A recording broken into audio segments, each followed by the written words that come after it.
Huwa inkwetanti l-fatt li matul dan ix-xahar ma komplewx isiru il-laqgħat bejn il-General Workers Union u l-Ermolta biex jiġu konklużi id-diskussjonijiet dwar il-ftehim kollettiv u l-kuntratti personali ta' ħaddiema membri tal-General Workers Union. Hekk sostniet il-General Workers Union wara li d-diskussjonijiet li bdew f'Settembru waqfu kompletament dan ix-xahar. Bil-Union tappella wkoll biex il-leħen tal-ħaddiema jinstema' meta jkunu qed jittieħdu d-deċiżjonijiet. Dan hekk kif is-suċċess tal-linja tal-ajru l-ġdida jiddependi mill-ħidma ta' dawn l-impjegati li ġew imwiegħda post tax-xogħol aktar fis-sod wara r-ristrutturar li seħħ is-sena li għaddiet.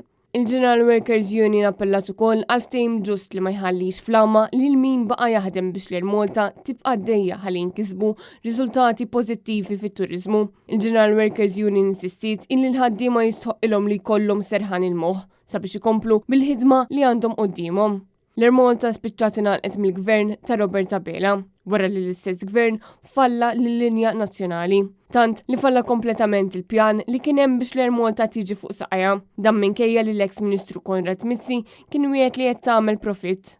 Kien qabel l-elezzjoni ġenerali fil-bidu tas-sena li għaddiet meta l-Ministru Tlajd Caruana ħabbar li biex l-Ermolta salva ma setax iżżomm in-numri ta' ħaddiema li kellha u għalhekk kien qaċċat nofs il-ħaddiema. Min madwar 900 ħaddim li kien hemm fuq il-kodba tal-Ermolta fil-bidu tal-2022 dawn naqsu għal 430 li 300 minnhom kienu ħaddiema tal-ground handling.